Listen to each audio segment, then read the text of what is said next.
Marine veteran David Smith shares his post-Marine Corps combat struggles with PTSD and how he overcame it all to graduate from college, work on the New York Stock Exchange, and get involved in a business startup in Norway. Coming up next on Veteran on the Move. Welcome to Veteran on the Move. If you're a veteran in transition, an entrepreneur wannabe, or someone still stuck in that JOB trying to escape, this podcast is dedicated to your success. And now, your host, Joe Crane. If you're a veteran interested in a new game plan, 7-Eleven may have what you're looking for. Their structured franchise program is a perfect fit for your experience and skills. Franchise with a leader. It's a smart game plan for vets and a win for 7-Eleven. Check out the details at veteranonthemove.com/7-Eleven. David Smith is a Marine combat veteran and entrepreneur currently living in Norway. After the Marines, he graduated from UC Berkeley, interned on the New York Stock Exchange, and delivered aid around the world on a year-long humanitarian trip. He is now the Chief Marketing Officer of Dogu AS, a Norwegian SaaS startup which creates sales management and data visualization solutions.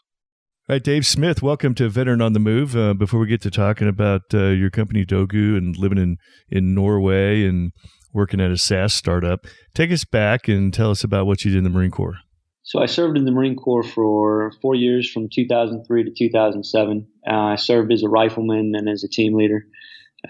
Deployed twice for OIF and had a good time downrange. All right. Well, hey, when were you in Iraq? I was in Iraq in 2004/2005, and then we went again 2006.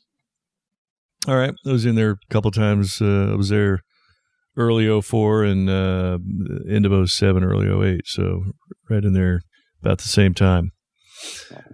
All right. So what did you do? So you're in the Marine Corps for 4 years. What did you do as you came to the end of your Marine Corps career? Coming to the end of my Marine Corps career, I actually wanted to stay in. And I had done all the screenings and everything, gone over to transition over to the Force Recon Company. But Force was going away, and it was becoming MARSOC. And you had to meet certain requirements, X amount of time in the unit, et cetera, to go in there. And so they said, okay, we can send you over to battalion. And I was like, well, I've already done most of that stuff more or less already. So I'd like to see what else is around. So we looked around for a little bit, decided actually that I was going to get out and look into doing Special Forces, Army Special Forces. But it turned out that they wouldn't take me on an active duty 18 X-ray contract because I had been a prior service Marine. So long story short, I enrolled in the Guard as a Rep 63 and was at a National Guard Special Forces unit for a little while.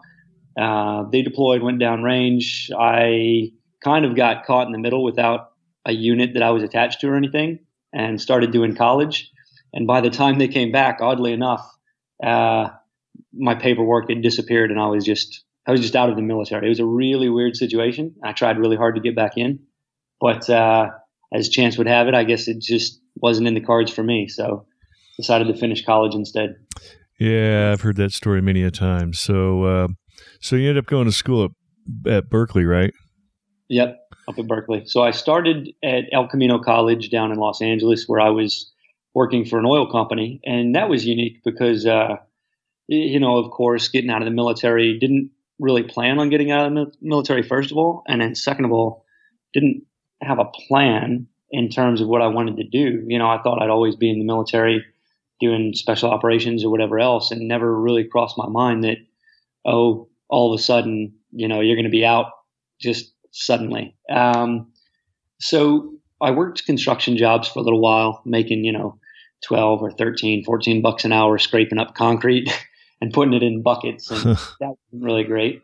And one day we were working on a guy's house in the Pacific Palisades, and he saw a Marine Corps sticker on the back of my truck. He said, are you a Marine? I said, yes, sir, I am. He said, hey, great. So what are you doing after this job? I looked at him and laughed. I said, I don't know, probably my next construction job. And he kind of laughed. He's like, all right, so, bring me a resume tomorrow morning when you come to work, and I'll see what I can do for you. I said, yeah, sounds great. And so I brought him my resume. And of course, it was like a 3-page document talking about, high value targets or how many weapons we found or whatever nonsense was on it, because I had no idea whatsoever how to write a resume. And he took it and looked it over a little bit and said, okay, great. And then within about 2 or 3 days, I had an interview at this large oil company where he worked. And he was the senior vice president for the company. So needless to say, it was kind of just a check in the box to chat with HR. And they're like, yeah, okay, great. Yeah. So worked a security job, graveyard shift security, which kind of sucked in a way because it took just a little bit of getting used to. But I actually found huge benefits to it because I would work all night and then I would go to the gym and then I would go to class all afternoon. And then I'd be, back in bed by 5 or 6 p.m., wake up at midnight or 11 o'clock, whatever, and do it again. And so although it was pretty hectic schedule, it allowed me to finish college while working. So I didn't even have to use the GI Bill for that portion of it because they themselves covered college and I was making money and everything else. So that was good. And then from there, I applied to a handful of schools and got accepted and decided to make the move up to the Bay Area and have a little change of pace, which it certainly was. Yeah. So the guy that saw the sticker and ended up offering you a job, had he been a Marine himself or was he? Yeah, sorry, I left that part out. He was a former Navy officer. Oh, interesting. Yeah. Well, I love stories like that where, they see a sticker or license plate and it starts a conversation and ends up resulting in a job or a career, or, great opportunity. So, yeah, I didn't realize it at the time, but I guess that was, veteran networking 101. Okay, you're a vet. Yeah, I'm a vet too. Okay, cool. Are you a decent fellow? What do you bring to the table? Can you be useful? Because if you can, I probably got a spot for you. Right. Yeah. So I guess that was intro to veteran networking, really. Yeah, absolutely. I mean, it's just, you got to put yourself out there and you'd be surprised what can happen sometimes. So get those stickers on your vehicles right now. No kidding. Post that resume. So you're in Berkeley. What was your transition, coming out of college like, and what were you studying and all that? So I was studying political science. To be completely honest, the only reason I studied political science, I really wanted to do business, but my math skills weren't exactly excellent, before going into the Marine Corps, and 4 years of doing no math at all. I was like, oh God, it'll take me forever just to get caught up on the requirements to get into a decent school as a business major. You mean you never took the MCI math for Marines? Maybe, I don't know, ammo counting 101 or whatever. Yeah. So I was afraid of the math. And of course it ends up, you have to do a certain amount of math anyways. And I got straight A's in all my math courses. I tested in relatively low. I think I tested into, intermediate algebra or something like that. And then had to do geometry, trigonometry, statistics, something like that. And, you learn how to do this stuff and it's not super hard. So in a way, I wish I would have gone with something else, but went with the political science degree and it was all right. Along the way, the transition itself was pretty unique. I think that everyone's transition has a bunch of different phases. There's the hell yeah, I got a DD 214 in my hand and I'm out of here, and the court can kiss my ass, yep. Whatever it happens to be. You're like, I got my piece of paper and I'm gone. And then after that, there's this phase of shit, I miss it and I miss the guys and I really wish I was down there. So being in Los Angeles, I would head down to Pendleton, once every couple of months or so, visit the memorial that's up in Horno, chat with the guys, hang out, drink beer. And that was nice. And then of course, as I was out longer and of course, when I transferred up to San Francisco, that wasn't really possible. And I found myself missing it more and more and more. And I think that comes and goes. I would say even today, there are definitely points where I catch myself just thinking about it and man, I would give anything just to be sitting outside the armory cleaning weapons with those guys, because I just want to be around them doing that kind of stuff. Which if you told me when I was there doing it that I'd miss it one day, I'd have probably told you were crazy. Oh yeah, you missed the banter. Yeah, so there's a lot that goes on with transition. My unit was involved in some really, really heavy fighting in 2004 in particular, up in Najaf and Kufa and all that area. So the big Najaf cemetery fight and all that stuff with al-Sadr, we were the main unit for that stuff. Oh yeah. So, yeah, we had plenty of serious action up that way. Mm-hmm. And had some friends who were severely injured and had some friends who were killed and that kind of stuff. And didn't necessarily bother me.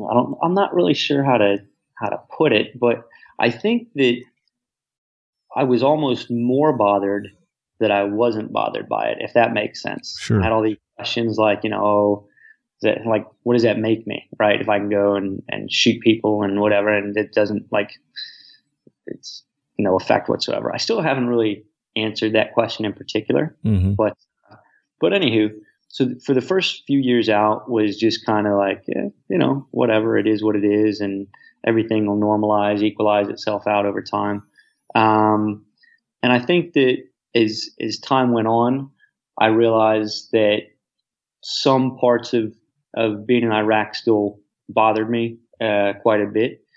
There was an evening when we did a huge raid on an Iraqi police station. All the insurgents had taken over the police station and killed all the cops, and now had all the weapons and uniforms and stuff. And so we had to go get them. But it was in Kufa, which is al-Sadr's hometown, and the history behind Kufa religiously is absolutely mind blowing.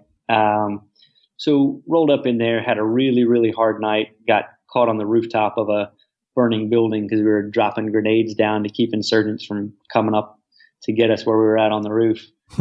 And at one point during this, you go into tunnel vision when you're shooting a lot, and I couldn't hear anything, just had tunnel vision. You catch movement, whatever else.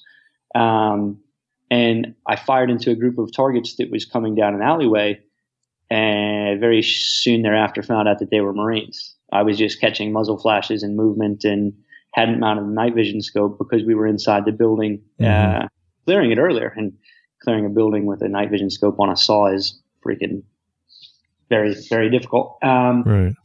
So anyway, that I didn't really know how to deal with or how to process or what it meant. So I felt like it made me a shitty Marine, blah, blah, blah, all that stuff. Hope I'm allowed to curse on your podcast. That's right. I try not to do it very much myself, but sometimes it happens. So anyway, over time, that ate me up a fair amount mostly because I hadn't been in contact with the guy. I didn't know if he was doing all right. I didn't know. I know that he had part of his foot amputated because one of the rounds hit him in the foot. Mm-hmm. But I didn't know, okay, is he drinking himself to death, or is he happily married? Does he have kids? Did I wreck his life? What happened? And over time, that messed with me a fair amount and led me into kind of a dark spot. So finally decided to seek counseling and help and stuff like that. But it wasn't as rosy a path as it otherwise seems, because if you look at my transition on paper, it's like, okay, yeah, went into the Marines, great, graduated from Berkeley, that's a good school. Interned at the New York Stock Exchange, that's cool. Moved to Norway and works for a software startup. He's done really well.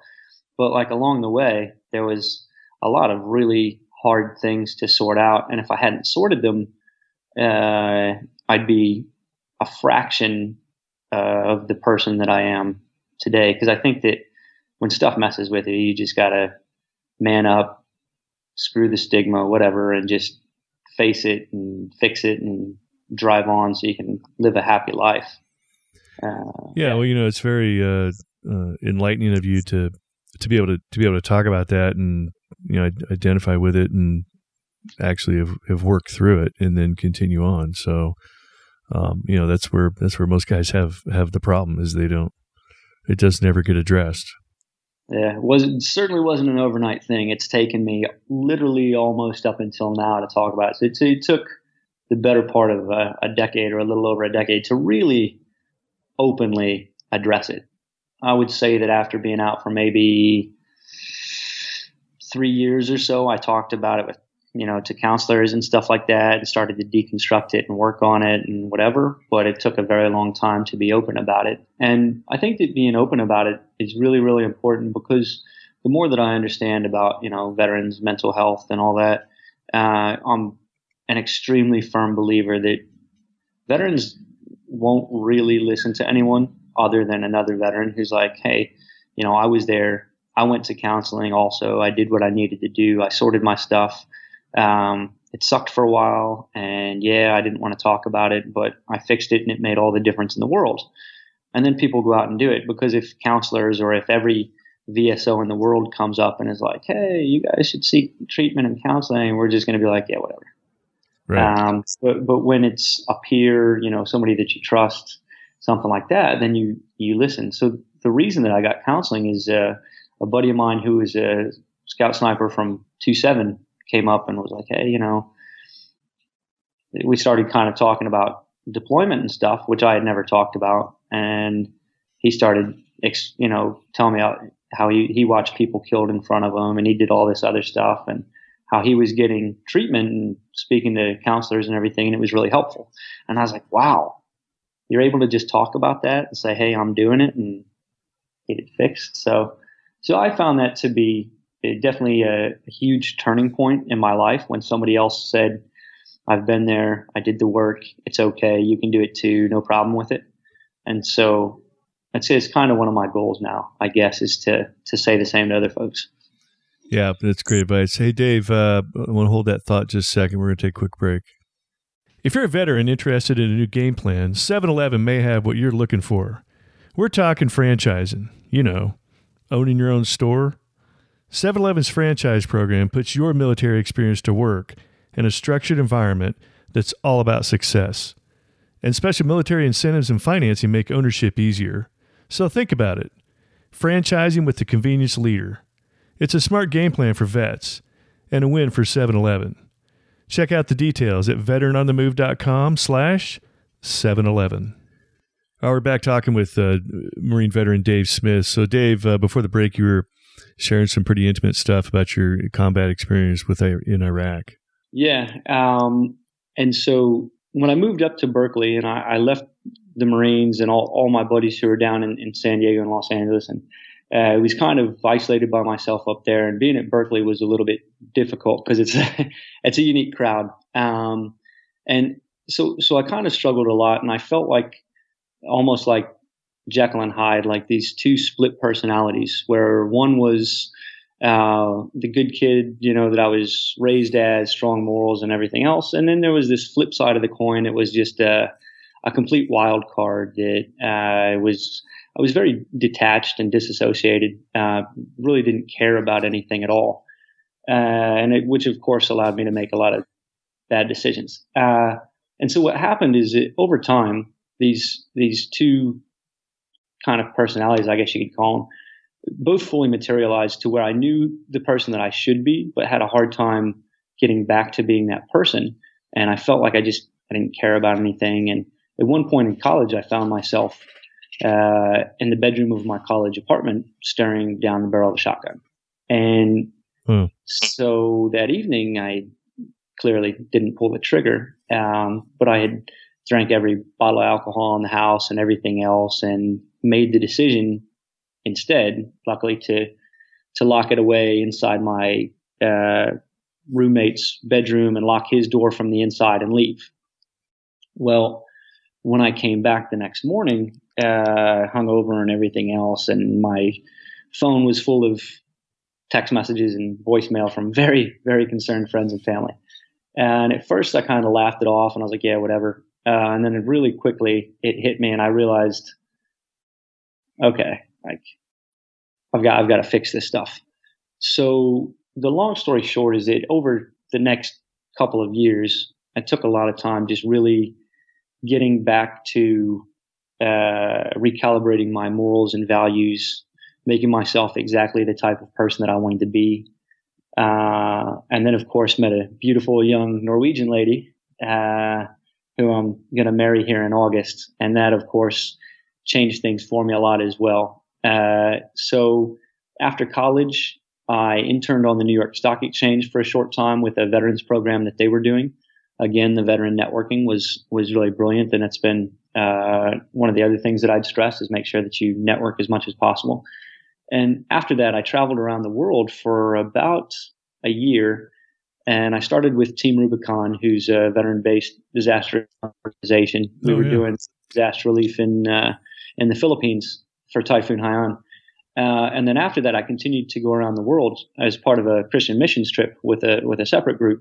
And I went to 11 countries in 11 months and did aid and development projects and worked in orphanages and dug wells in Africa and, taught English and web programming skills in Cambodia and Southeast Asia and all over.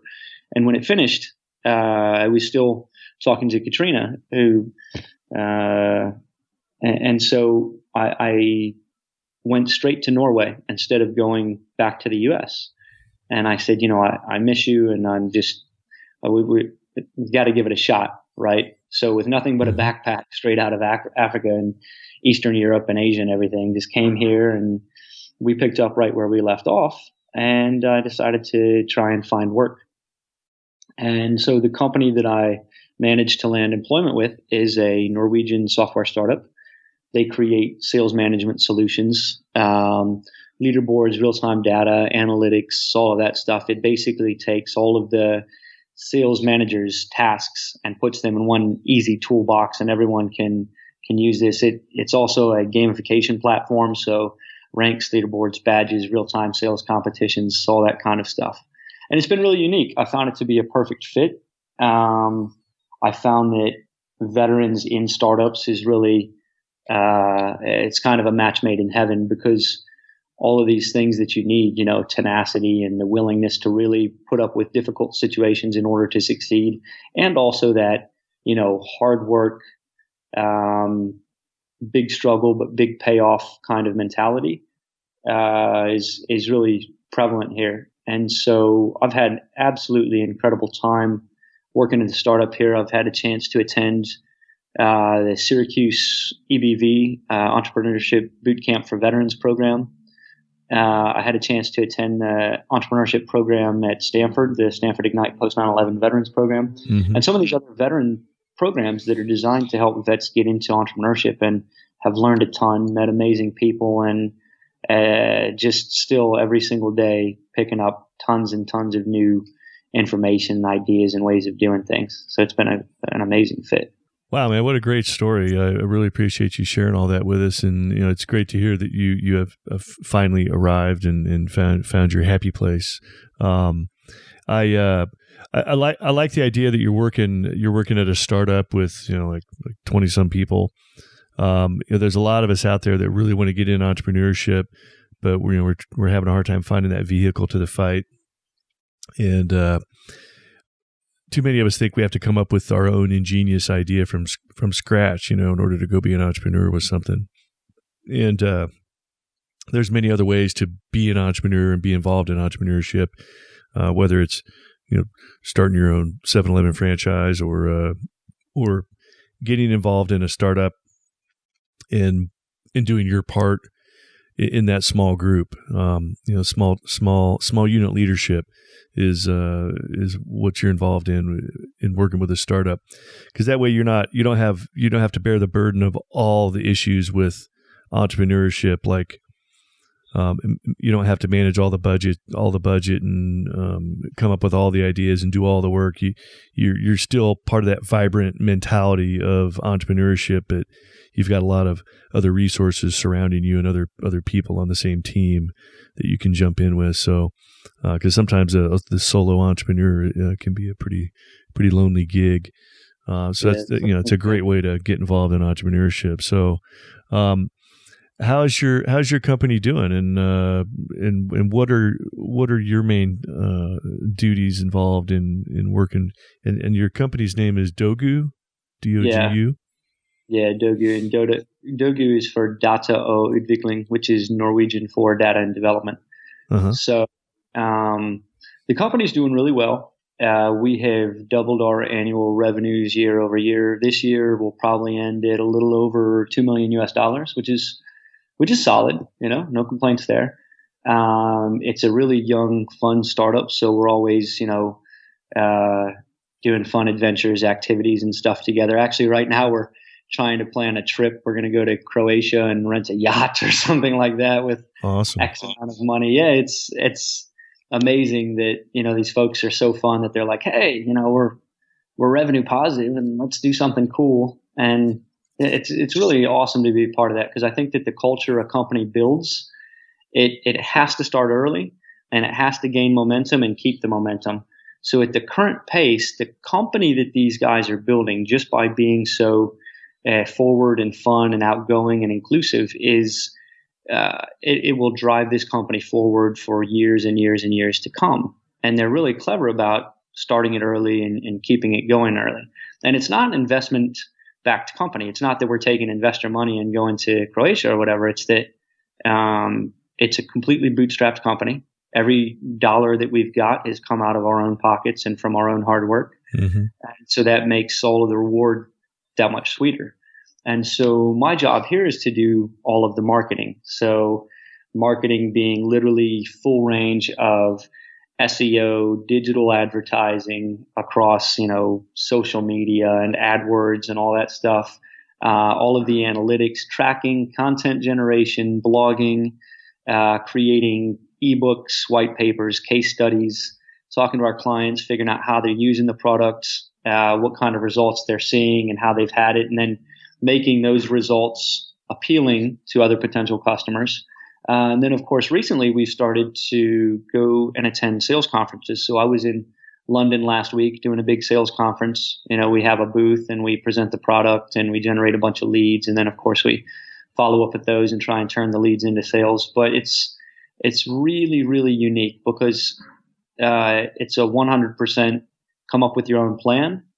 Here's your budget and just figure it out and get it done, which works absolutely perfectly for me because, nobody likes to be micromanaged, especially military folks. Just give me a map, say, okay, we're going from A to B, and great, I'll get us to B, no problem. Just tell me what B is and I'll get it done. And it's really wonderful to work at a company that lets that take place in a really natural way.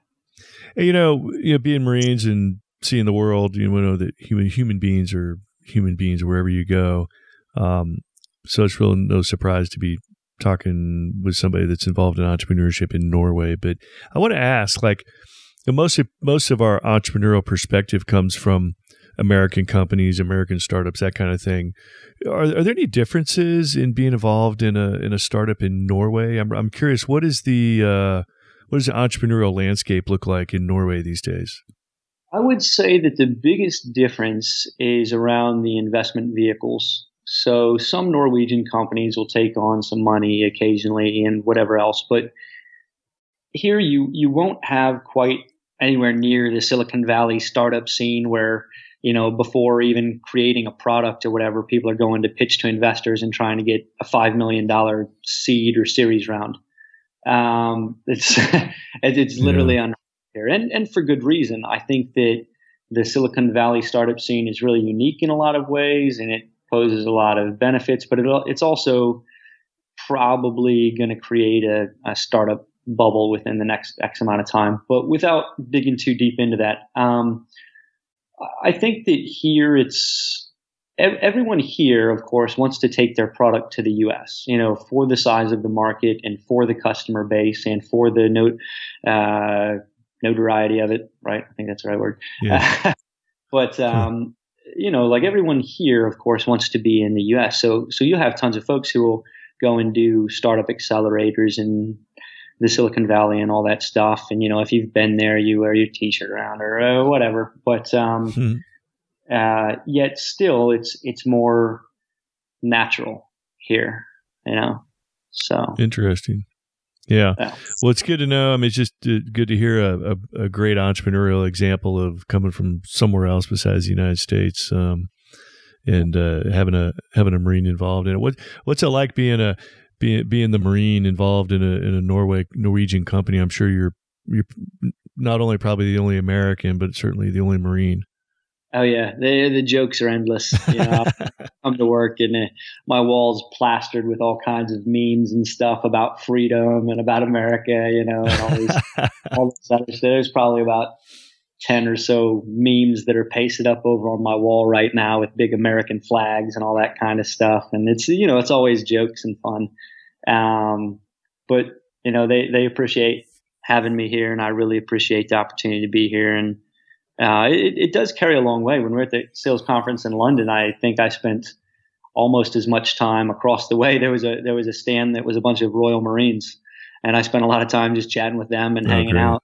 I think that the military network, just that camaraderie, will be something that will be there with you for life, no matter where you go. Mm-hmm. So here, sometimes I'll link up with some of the Norwegian military guys, we'll go out and have beers or whatever else. And that's the one constant, I would say, is that no matter where you go, if you are a military veteran, that it's instantly kind of recognized and appreciated and respected, no matter where you are in the world. And that's really nice, because I do miss a lot of the camaraderie and a lot of the relationships from being in the U.S., doing stuff with like Team Red, White, and Blue, and Team Rubicon, and those folks. So it's nice to find it here in at least some capacity. That's great. So if you're talking with those veterans out there, soon to be veterans, they're looking to get into entrepreneurship, and maybe they know they're not going to come up with the idea of their own business, so they're looking at maybe getting involved in a startup as a great option to be involved in the entrepreneurial world. Do you have any recommendations for how to get involved in someone else's startup? And I ask that, and I'm not knowing whether you just kind of fell into this opportunity or if you took some deliberate action to get involved with it. I kind of fall into this opportunity. Mm-hmm. However, I do definitely have advice for veterans who are getting out. Because, when I was getting out of the military, I never thought I had the ability to start a business or whatever else. I underestimated myself a lot, even though I was a super hard charging whatever Marine. I underestimated my civilian skill set drastically. So the first piece of advice is always apply a couple levels above what you think you're capable of. I never thought I'd get into Berkeley. I applied. I got into Berkeley. I never thought I'd work on the New York Stock Exchange. I applied. I got into the veteran program there. I never thought I'd go to the Stanford Ignite veteran program. I applied. I got accepted there.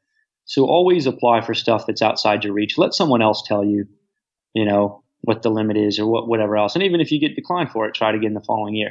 The other piece of advice is find as many of these veteran programs as possible. If you know that entrepreneurship is what you're interested in, go online, Google it, find all the programs, find the Bunker Labs, find the, VetCon, Veteran Conference that just took place there in Silicon Valley a couple weeks ago. Find the Stanford Ignite programs, find the Syracuse EBV entrepreneurship programs. They're all free. They're no cost, you apply, you go, you get in, you learn all about finance, accounting, business management, and everything else, and it'll give you the skill set that you need. And of course, the final piece is that it's all about networking. And so in any of these settings, you will generally run into the same people over and over and over and over and over and over again, the same vets. And that's because the veteran entrepreneurship, veteran startup, veteran technology, whatever space is relatively, it's not small, but it's kind of small. Right. And if that's really something that you're interested in, get in there, make a name for yourself, be a hard worker, be passionate, be clever. And I absolutely guarantee you that if you can manage that and you bump the same elbows time and time again, that you'll find yourself, being offered roles in a company or being passed along to a friend of a friend or whatever else, and there will be no shortage of opportunity. Life is all about networking. So, supposedly Aristotle, whatever. There's a quote that's, we are what we repeatedly do. Excellence then is not an act, but a habit. So you got to be excellent every single day. Get out, chase after it, make a name for yourself, be excellent every single day, because you never know who's watching or who's paying attention.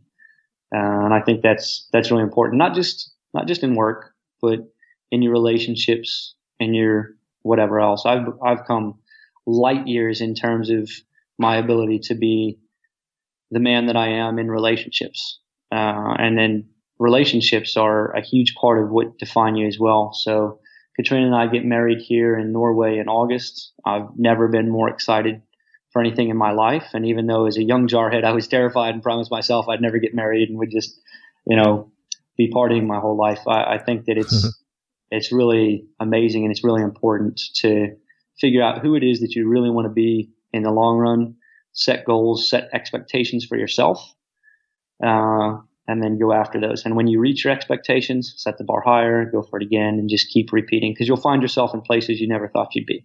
I never thought I'd be here, CMO for a startup in Norway, marrying a beautiful woman, and all this other cool stuff that I'd had a chance to do. And the reason that I've had those opportunities is because I set manageable expectations, I achieve them, and I'm like, oh, cool, I did that. What's the next thing? All right, Dave. Well, you've shared some sage advice, and definitely shared some tragic, intimate stuff with us, and I'm sure most of us veterans can relate to that. So I appreciate you doing that, and I'm really glad you came through it all. And it's great to hear that you're happy and you got some success going on over there in Norway. And if I ever find myself in Norway, I'll have to come find you and look you up. Please do. Please do. All right. Well, these two Marines are Oscar Mike. Have you joined the Veteran on the Move Facebook group? I personally invite every guest that I have on the podcast to join the group. So the Veteran on the Move Facebook group is a great way to connect with previous podcast guests. Our Facebook group will keep you in touch with other veterans that are transitioning to entrepreneurship, and you will also get great updates and free guides on the people, programs, and resources that will help you in your transition to entrepreneurship. Thank you for listening to Veteran on the Move, your pathfinder to freedom. If you like the show, leave us a review on iTunes. Reviews are always greatly appreciated. So until next time, this veteran is Oscar Mike.